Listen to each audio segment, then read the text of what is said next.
Hi, hello, or should I say ciao today, because I'm going to show you the recipe, or what really is a formula for egg pasta dough, a very traditional standard egg pasta dough which just uses a fine plain flour and some eggs and nothing else. Now first of all, I'm just going to say about a flour that ideally you want to make the best pasta that you can at home, so look for a tipo 00, doppio zero flour. In English that's 00 flour from Italy. It means it's very, very fine.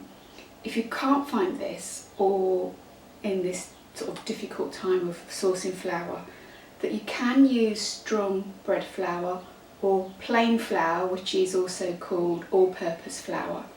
It doesn't make quite as good pasta, and you're striving for the best really if you're going to make it fresh at home, but it's passable, it's still good, and it gets you used to it.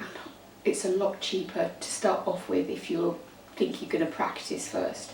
So I'm going to make this recipe for 4 people. I've got 400 grams of this doppio zero flour, so that's 100 grams per person, so 400 for 4 people. And to go with that, I've actually got 4 large eggs.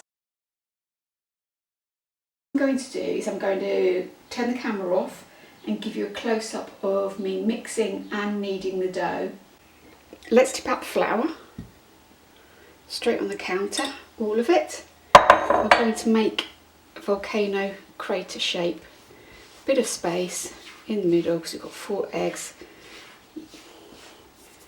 This will all work in. I'm going to tip the eggs into. Now you can do this first stage with a fork, but as soon as you're going to come back to using your hands at some point, I always just dive straight in and use my hands. So I break the eggs up first and I start bringing the flour into the eggs. Tend but not always to work in a clockwise motion as I'm right-handed, and you can actually keep the crater intact with your opposite hand. Pasta dough should be a bit of hard work to knead. If you're used to bread making, it's much harder to knead pasta dough than it is to knead bread dough. It's pretty much the same sort of method.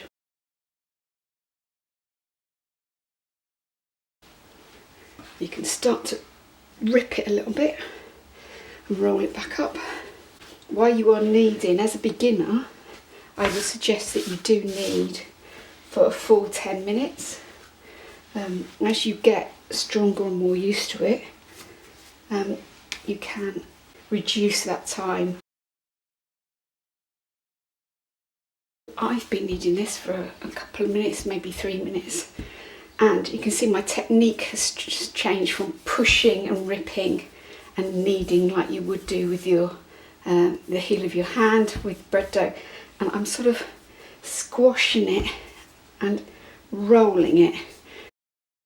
If your place is really hot, rest it in the fridge, or if you think you're going to leave it a long time, because it has raw egg in it, remember, so I wouldn't leave handmade pasta dough for more than a day in your fridge, and leave it for a minimum of half an hour. And how can we tell if the dough is ready to use? What you can do is you can cut your dough in half, and if you can see even a couple of air holes, that's a really good sign that your dough is rested. If you can't see any air holes at all, put the 2 halves back together, cover it and rest it for a little bit longer. The other thing you can do is press test. So press with your finger, and if it fills in slightly but not completely, then that's a really good sign. It means that the gluten has done about much as it's going to do with the flour, and it hasn't really got any energy left. If it would spring back really fully, then that means there's still some way for it to rest. So that's what you can do to check. And also, because of the air bubbles on the inside, you can actually sometimes start to see them on the outside of the dough.